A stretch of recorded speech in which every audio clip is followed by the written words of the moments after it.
Okay, let's continue our lesson. What are some examples of administrative appeals and review? So we have here the decisions of the Collector of Customs. What shall you do then? The decisions of Collector of Customs in any matter presented upon protest or by his action in any case may be reviewed by the Commissioner. So if you are the aggrieved party, within 15 days class after notification in writing by the collector of his action or decision, you must give your written notice to the collector intimating your desire to have the matter reviewed. Now, when it will be reviewed, the collector shall transmit all records of the proceeding to the commissioner who shall approve, modify, or reverse the action of the collector and take such steps and make such orders as necessary to effectuate his order. What about the decisions of the Director of Lands? Orders and determinations of Director of Lands under Public Land Act CA 141 are appealable and subject to review by the Secretary of Agriculture and Natural Resources. What are other examples of administrative appeals and reviews? Now, kung hindi po kayo satisfied sa property assessment, any property owner not satisfied in the assessment of his property may, within 60 days from the date of receipt by him of the written notice of the assessment, may appeal now to the Board on Tax Appeals. Now, if he is not satisfied with the decision on the Board on Tax Appeals, he may appeal to the Secretary of Finance. Kung decision naman po ng Director of Mines, decisions and orders of Director of Mines on cases pertaining to the reconstitution or reconstruction of mining records may be appealed to the Secretary of Agriculture and Natural Resources. How? By filing with the Director of Mines a notice of appeal within 30 days after receipt of the party appealing a copy of such decision and order. Labor case po tayo. Examples of administrative appeals and reviews in labor cases.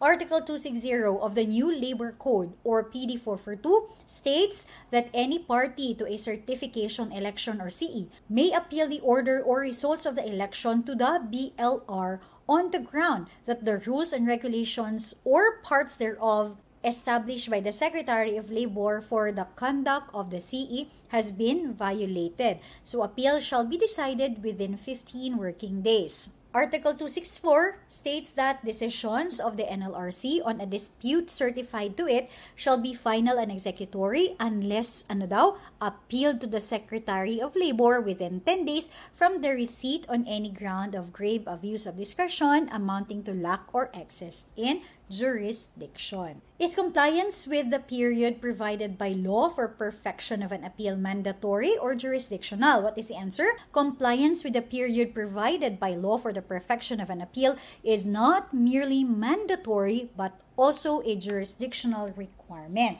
Again, let us first clarify the differences between mandatory and jurisdictional requirement. Pag sinabi pong mandatory, when a requirement is described as mandatory, it means that strict adherence to that requirement is necessary and cannot be waived or overlooked. So in the context of appealing a decision, compliance within the prescribed period for filing the appeal is considered mandatory. Kapag hindi mo siya na-meet, this requirement can have a serious consequences. Pwede pong ma-dismiss ang inyong appeal. On the other hand, kapag sinabi po nating jurisdictional requirement, this one goes to the authority or power of a court or a tribunal to hear and decide a case.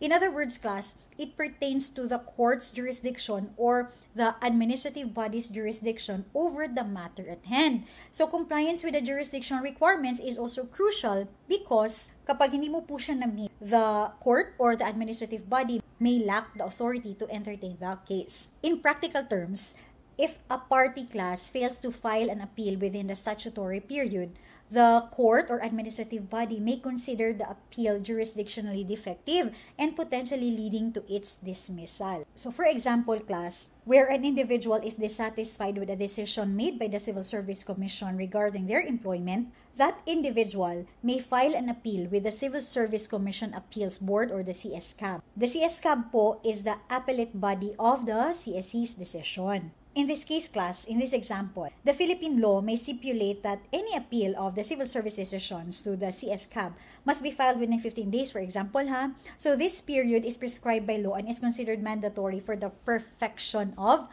an appeal. Now, let's say the individual fails to file their appeal within the 15-day period due to reasons such as an awareness of the deadline, delays in gathering necessary documents. So as a result, class, the appeal is now filed after the prescribed deadline. So in this case, compliance with the 15-day period for filing an appeal is not just a procedural requirement, it is also a jurisdictional requirement. The failure to meet this deadline may lead to the CS-CAB considering the appeal as jurisdictionally defective. So the CS-CAB now, class, may dismiss the appeal for lack of jurisdiction, effectively preventing the individual from having their case heard on its merit. Kaya very important po ang magbilang ng tama when you are filing an appeal. Another question, are department heads authorized by law to repeal or modify the decisions of bureaus or offices under their control? What is the answer? Department heads are authorized by law to have direct control, discretion, and supervision in all bureaus and offices under their respective jurisdiction and may, any provision of existing law to the contrary notwithstanding, repeal or modify the decisions of the chief of said bureaus and offices when advisable in the public interest. And this is provided for in Section 79C, Revised Administrative Code. Here, the law grants department heads direct control, discretion, and supervision over all bureaus and offices under their respective jurisdiction. This means that department heads have the authority to oversee and manage the operations of these bureaus and offices. And they are further empowered to repeal or modify decisions made by the chief or head of these bureaus and offices. So this authority allows department heads to intervene in the decision-making process. This provision clarifies that this authority of the department head supersedes any provision of existing law to the contrary. So in other words, class, even if other laws or regulations appear to restrict the authority of the department heads in certain respect, Section 79C of the Revised Administrative Code prevails in granting them the power to repeal or modify decisions for public interest. Let's go now to the power of the President. Does the President have the power to control executive departments, bureaus, and offices independent of statutory authority? Ang sagot po niyan ay nasa Article 7, Section 10 of the Constitution. The President, as administrative head, has the constitutional power to control executive departments, bureaus, and offices. The President may exercise his constitutional power of revision on his own motion or on the appeal of some individual who might deem himself aggrieved by the action of an administrative official. Anong sabi po ng batas? The Constitution designates the President as the administrative head of the executive branch of the government.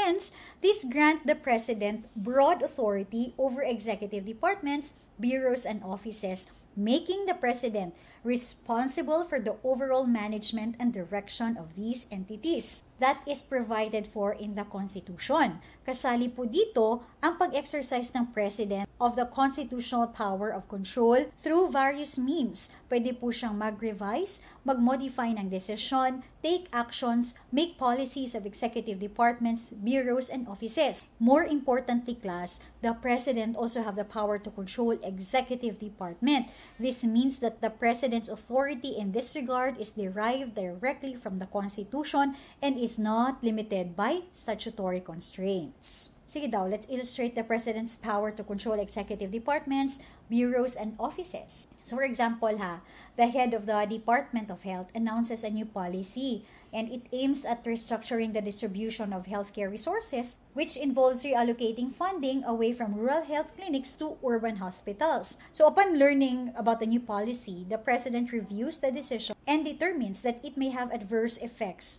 on the underserved rural communities. So in response to the situation, the President decides to exercise a constitutional power of control by revising the policy. So the head of the DOH, in accordance with the President's directive, may now revise the policy to align with the President's vision and priorities. Okay, so I hope that you understand the power of the President and the process of administrative appeals and review.